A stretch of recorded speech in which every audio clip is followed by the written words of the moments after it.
On 5 News, aftershocks in Italy as the number killed by the earthquake grows. More than 240 people are now known to have died, and there are fears of more casualties. But a rare moment of hope as a 10-year-old girl is found alive after being buried under the rubble. Also, the seaside tragedy that claimed 5 lives. Details emerge of the group of friends who died on a beach packed with families. A hospital suspends A&E for children, saying its service is not safe. And A&R! Oh my God! Students celebrate their GCSEs, but why has there been a fall in the proportion getting top grades? Hello and welcome to 5 News. I'm Matt Barbet. The scale of the destruction caused by yesterday's earthquake in the heart of Italy is becoming clearer. Entire towns have been decimated. Buildings that were hundreds of years old stood little chance. But one school in Amatrice that was built to withstand tremors after the last quake 7 years ago also collapsed overnight. Across the region, 241 people are now known to have been killed, and powerful aftershocks are making rescuers' attempts to find survivors even more treacherous. From central Italy, Julian Drucker has the latest. Below is the town of Pescara del Tronto. But after being ravaged by the power of an earthquake, there is very little town left. On top of mountain ridges, there are now new mountains of rubble and wreckage. As rescue teams in the town pick through it, one shouts there's a child underneath and demands silence. They slowly move the debris surrounding the legs of a girl they believe is called Giulia. To keep her calm, they speak to her as they carefully bring her out of the rubble, which has encased her for 15 hours. Eventually, amazingly, this 10-year-old girl is pulled out alive. In a disaster which has seen children killed by the score, thankfully none perished here. At the primary school in the town of Amatrice, the playground resembles a battleground. Class photos here give away how things used to be. Please close the door, says this stern notice. And the school bell, a sad remnant of what stood just hours before. After Italy's last major earthquake in 2009, the authorities here spent £700,000 to make this school quake-proof. It failed completely. The only saving grace is when the quake struck at 3:30 in the morning during a school holiday. Closely inspecting one of the obliterated buildings, the crucial job where man's best friend is never a more vital companion. Sniffing and scavenging, the search for life here ended without success. It's very difficult. It's difficult and dangerous because I don't know. Do you hope there are people still alive in there? Yes, yesterday there were many people alive. Today, don't know. It's less possible, it seems possible, yes, but I don't know. The search for survivors continues, but in other streets here, the hope has already been extinguished. The job shifting from saving lives to recovering bodies. They tear through metal and concrete to complete the demolition work Mother Nature left half finished. Watching over it all, the church tower, which has stood for hundreds of years, is rapidly crumbling. This structure from the 15th century is now struggling to cope with a quake from the 21st. Julian, bring us up to date with what's happening there now. Matt, we are standing by the side of the school. We just showed you the front of it. It's just as devastated as you can see. The last thing this town needs, though, is more aftershocks. Several of them have happened in the last 24 hours. The most recent one was at lunchtime. A camera in the town centre captured that moment.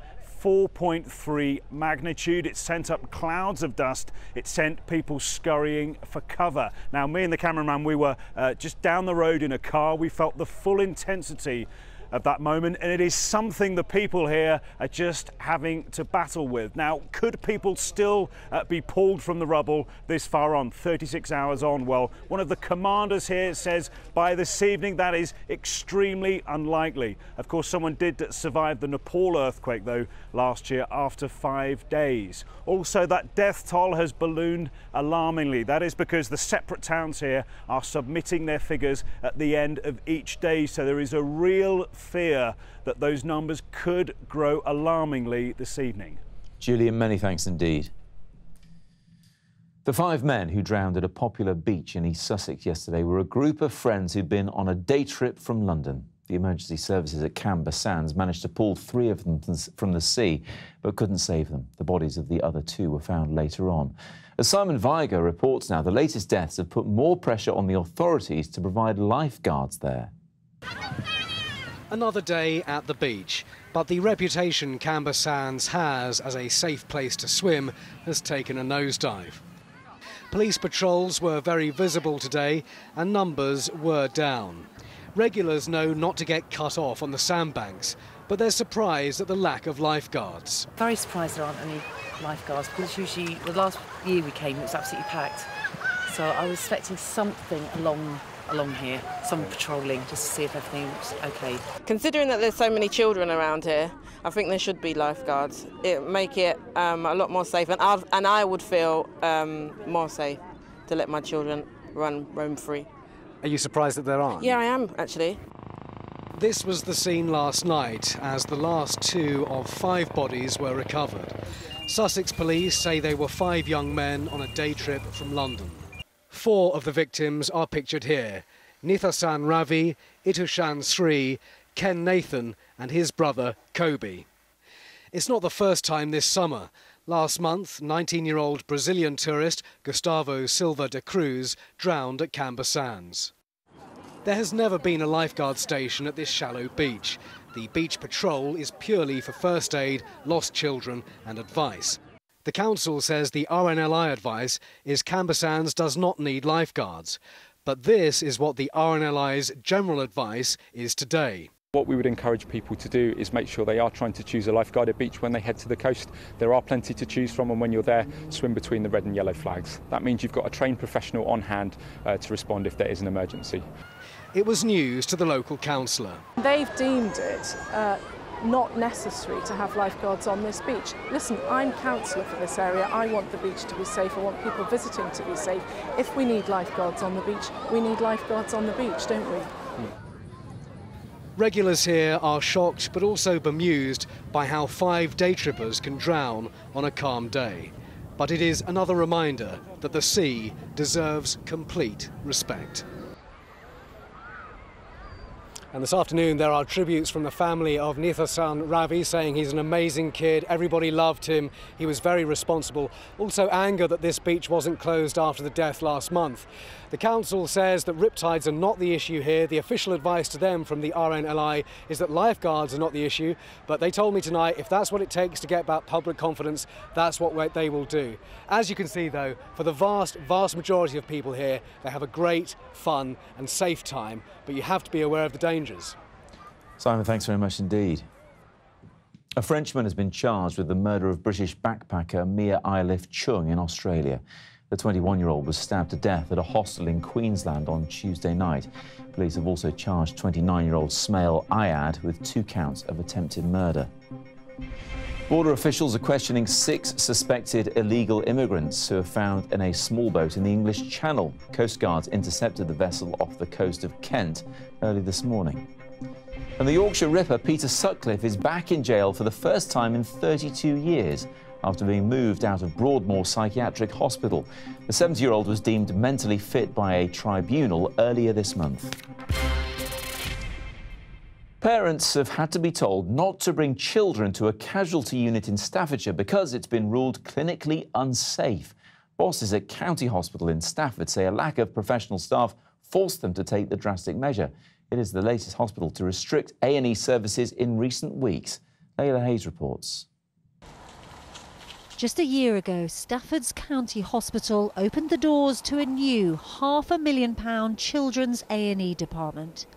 Today, those doors were closed after the Trust said a shortage of staff with the right specialist training meant the department was not clinically safe.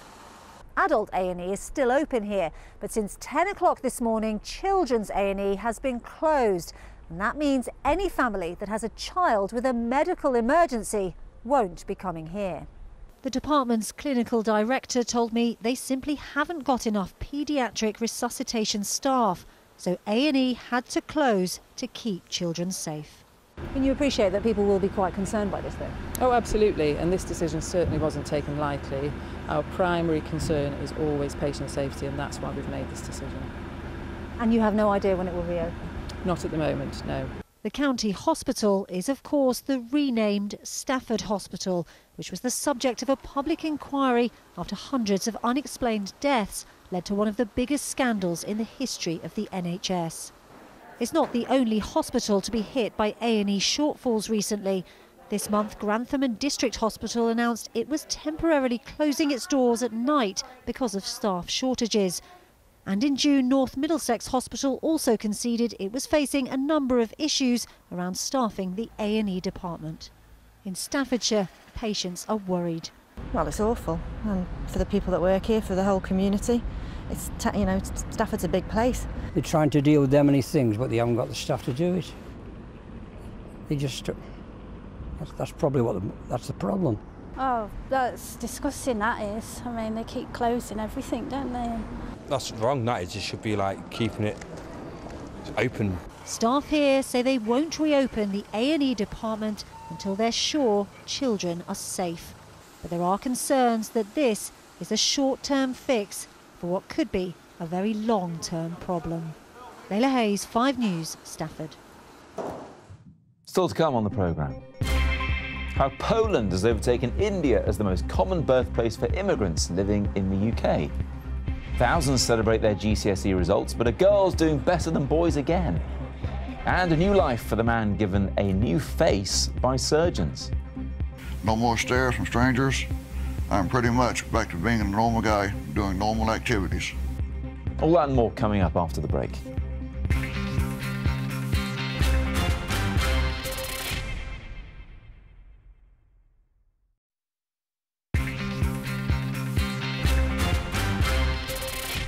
Welcome back. You're watching 5 News. Poland has overtaken India as the most common birthplace for immigrants living in the UK. New figures released today also reveal how the government's attempts to tackle overall migration are still making little difference. Dominic Reynolds is with me now. And Dom, you've been looking at these statistics. What else do they tell us? I have, Matt, and every 3 months the official migration numbers are counted up. Here they are. The figure that most people want to look at here is net migration. That's the difference between the number of people leaving the country and the number of people coming to the country. Here is the latest one, 327,000. It's not an all-time high, but it's pretty close to an all-time high, and it's a very long way from tens of thousands, which is what the government has previously promised. Today, the immigration minister said, well, at least this shows that the economy is creating jobs. The figures need to be seen in the light of the tremendous success of the British economy, the fact that we've created more jobs in Britain than the rest of the European Union put together in the last 6 years. So it's little wonder that people from the rest of Europe have come here to try and secure employment. And of course, as members of the European Union, there's nothing we can do to control the numbers that come in from the rest of the European Union. That's the headline story from this, Dom, if you like. What else do the figures show? There are loads of really interesting pictures here. One interesting thing to look at is the fact that for a long time, India has been the most popular country of birth, if it's not the UK, if you see what I mean. But that's now changed. It's now Poland, where 831,000 people who are living in the UK originally came from. So what does this mean for the population as a whole? Well, quite big changes. 1 in 8 people currently living in the UK was born abroad. Compare that to 10 years ago, where it was 1 in 11. So quite a big difference. If we look ahead a little bit, one really interesting number I pulled out of this is that 27.5% of all births in the UK last year were to mums who were born outside the UK. One important thing to note is that immigration was, of course, a very big part of the referendum debate, but these numbers only go until March of this year. The referendum was in June. If we want to know what sort of effect that might have had, that verdict might have had on who's going to come to the UK or not, well, we'll have to wait until the next round of these stats. That's in December. All right, Dom, many thanks. Nigel Farage has appeared on stage in the US with Donald Trump, insisting the Republican can become the next president. At a rally in Mississippi, the former UKIP leader was introduced as the man who brilliantly led the Brexit campaign, and he told the 15,000 people there that Mr. Trump can also beat the odds. Remember, anything is possible if enough decent people are prepared to stand up against the establishment. Thank you very much indeed. Hundreds of thousands of pupils across England, Wales and Northern Ireland picked up their GCSE results today, and once again the girls outperformed the boys. Overall, though, there was a big drop in those getting A star to C grades, largely because of an increase in pupils resitting exams. And amongst all the stats, though, there are the stories that really matter. Minnie Stevenson joined pupils in South London for their nail-biting morning. It's a moment you never forget. GCSE results day. Your hopes and dreams pinned on one piece of paper. And emotions are running high here at Teddington School in South London, where across the board they've got 80% A star to C for the first time ever. 7 A stars? How are you feeling? I'm like really shocked. Like I didn't think that I was going to get this, so I'm really, really pleased. It's kind of like nerve-wracking. It's like your feet are shaking, everything seems a bit blurry, but when you pull out you see that first grade, it kind of relieves you. I'm really chuffed. Yeah. I think I've done quite well, yeah. I'm really happy, yeah. What did you get? I got 3 A stars, 4 A's, a B and 2 distinction stars. Nationally, however, the number of pupils getting a C or above has fallen to the lowest level for nearly 10 years, a 2.1% drop from last year. But girls outperformed boys once again, with 8% getting an A star, compared with 5% of boys. Today, the government admitted grades are down partly because of an increase in the number of people who took resits this year, reducing the percentage getting top marks. But some students here have still got great grades against all the odds. Just a year ago, 16-year-old Nick Laspers very nearly died after having a brain hemorrhage while at school. Despite suffering memory loss, today Nick is celebrating getting 10 A star to C's. All the stress and pressure just got off my shoulders, and yeah, I can just move on now, focus on A levels. Next year it's all changed though, when GCSEs will be graded 9 to 1 rather than A star to G. The new system, it's hoped, will help distinguish between middle and top performing pupils. One thing that won't change though is that rush to find out your results. Minnie Stevenson, 5 News. 10 nines doesn't sound nearly as good as 10 A stars, does it? Now, he is part of medical history, but the man who's had the world's most extensive face transplant says he now feels like a normal guy. Former firefighter Patrick Hardison says he's improving all the time since last year's procedure, and he wants everyone to share in his joy. Ruth Liptrot has more. Patrick Hardison is used to being stared at, but 1 year on from his groundbreaking operation, the 42-year-old is proud to be able to stand in front of a room full of people to tell his story. I'm here today because I want others to see that there is hope beyond the injury. I am especially proud to share my story with other injured firefighters, first responders, as well as U.S. military. If sharing my story helps just one person explore the possibility of face transplants, then it's been worth it. This is what the former firefighter's face looked like before he was severely burned when a roof collapsed on him 15 years ago. He couldn't see, hear, eat or breathe properly, but then last year came the operation that would change his life. 100 doctors and medical staff operated on him for 26 hours to give him the face of David Rodabor, who'd been killed in an accident.